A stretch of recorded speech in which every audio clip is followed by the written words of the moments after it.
Hi there, this is Andrea Mowry, and today I wanted to show you my favorite technique to tidy up my ribbing.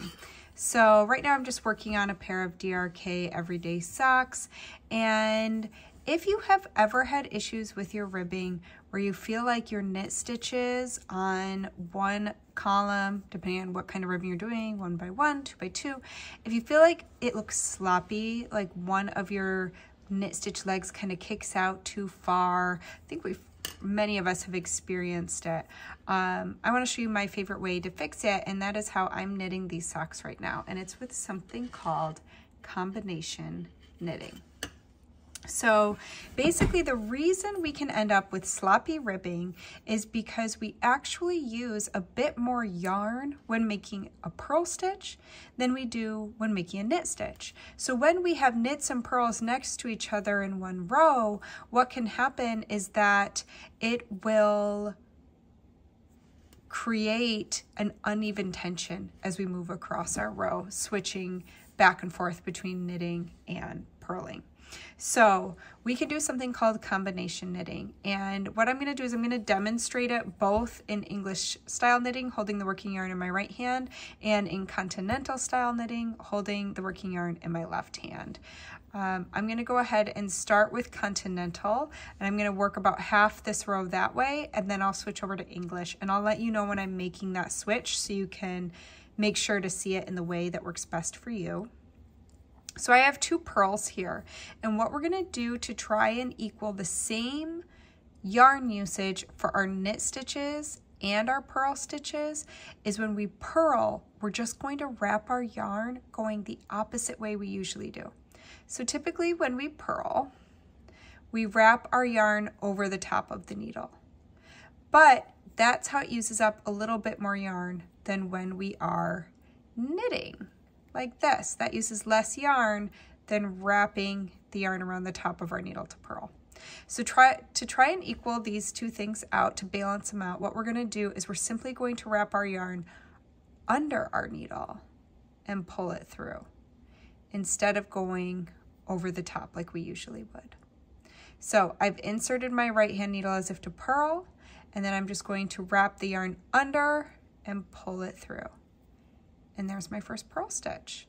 I'm going to do that again. I insert my needle to purl, and I just bring the yarn below my needle tip and pull it through. Now I'm on my knit 2, just knit those as I usually would. And I'm back to the purls. So I'm going to purl, wrapping my yarn under the needle tip, under the needle tip. Knit 2, purl 2, wrapping underneath, wrapping underneath, knit 2, and to purl 2. My yarn's in front just like it always is, and then I'm just bringing it under the needle and purl, under the needle and purl. All right, I'm going to go ahead and switch to English style knitting. But if you're a continental knitter, stick around because something special happens and I don't want you to miss that. So I'm just going to finish these few stitches doing English style. So I'm going to bring my yarn to the front, and again for my English knitters, what you would typically do is take your yarn and wrap it over your needle tip and then purl. But that uses more yarn than we would like. So we are just going to simply take our working yarn and wrap it under the needle tip and purl. You still insert the needle the same way, you're just wrapping your yarn under instead of over. And then we'll knit 2. Again, this is for my English style knitters who hold their working yarn in their right hand, wrapping the yarn under to purl,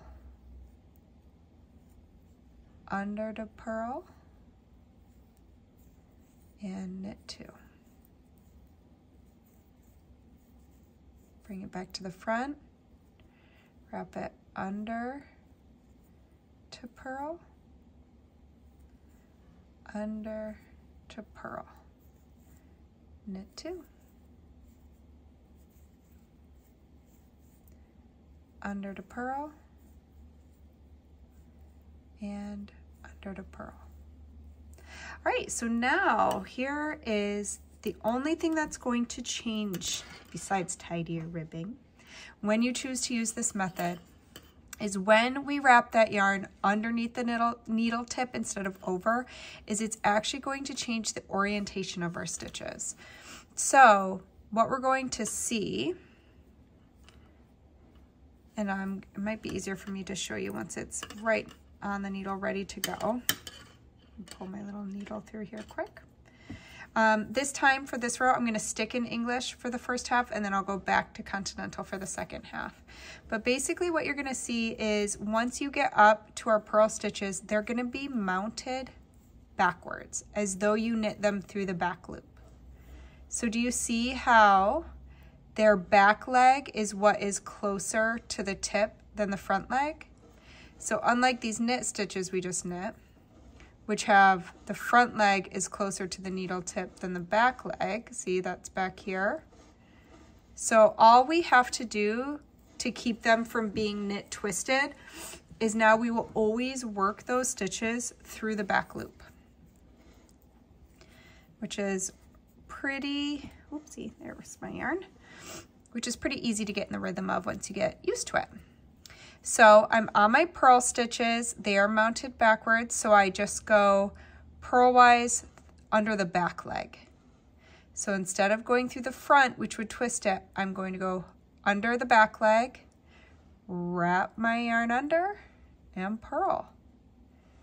Insert from the back, wrap my yarn under, and purl.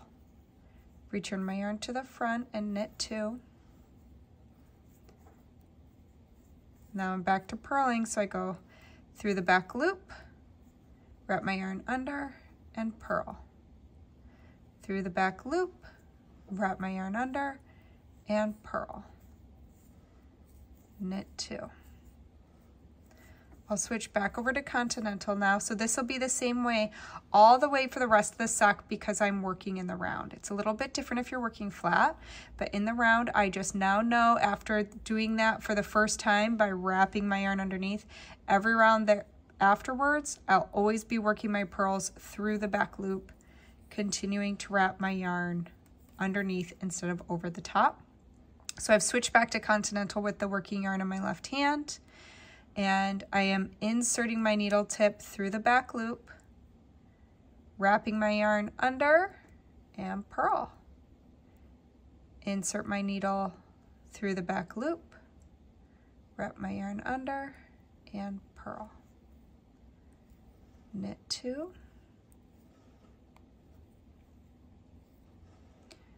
Insert my needle through the back, wrap my working yarn under, and purl. Insert the needle through the back, wrap my yarn under, and purl. Knit 2. Insert my needle under, through the back, wrap my yarn under, and purl. Insert through the back, wrap my yarn under, and purl.